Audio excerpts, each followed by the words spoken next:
inception. I actually got interested in sound engineering as a young guy growing up in the church. I was in the choir. We used to sing a lot of American songs.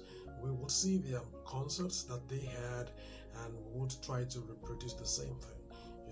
But I discovered that it doesn't matter how much effort we put in as musicians, if the other side, the technical audio side of the production was not well taken care of, it always became detrimental to the entire production.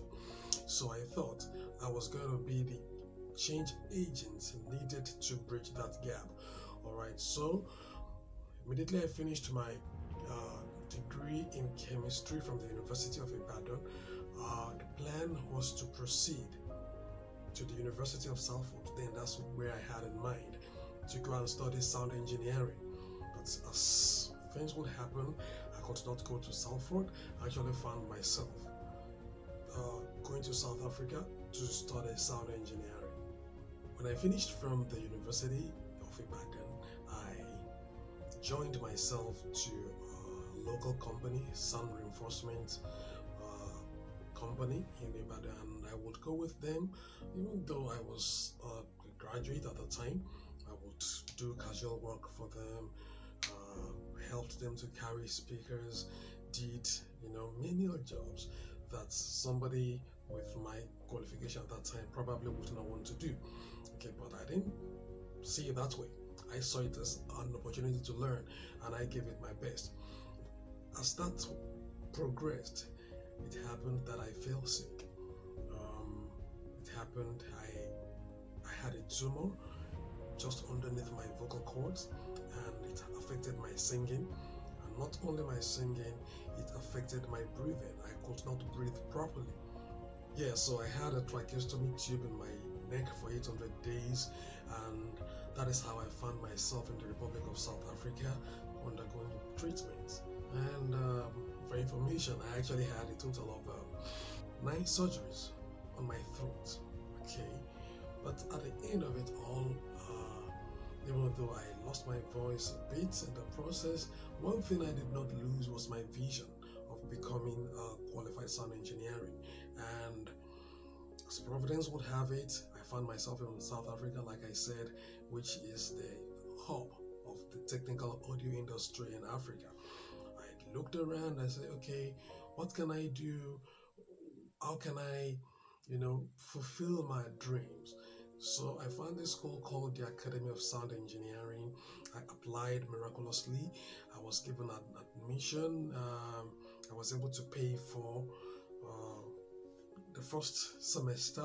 I'm the top student for the year. I was given a bursary that paid my fees for the rest of my first year. They paid my bills for the second year.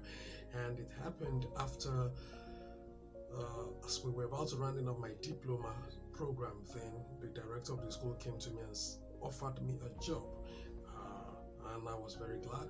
I took the job, and I found myself in the exciting world of sound engineering. So in 2016, I finished my degree program at the Academy of Sound Engineering. I graduated as the best student in my class.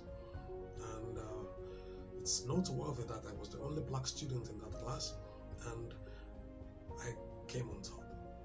And after that, the Academy of Sound Engineering commissioned me to come back to Nigeria to start a campus in Lagos.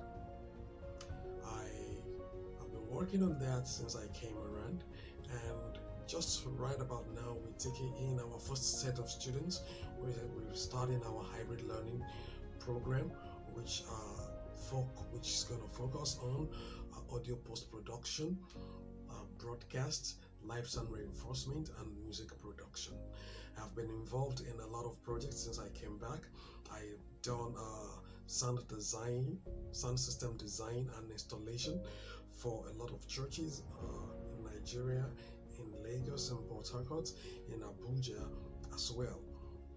And I have had the opportunity, the privilege of training quite a number of students, a number of professionals in the industry. Okay, I would say Nothing is impossible.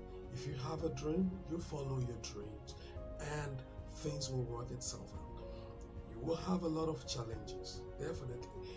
But if you do not give up and if you always give your best in every circumstance, things will work out for your good. It did for me. Yeah. Thank you very much.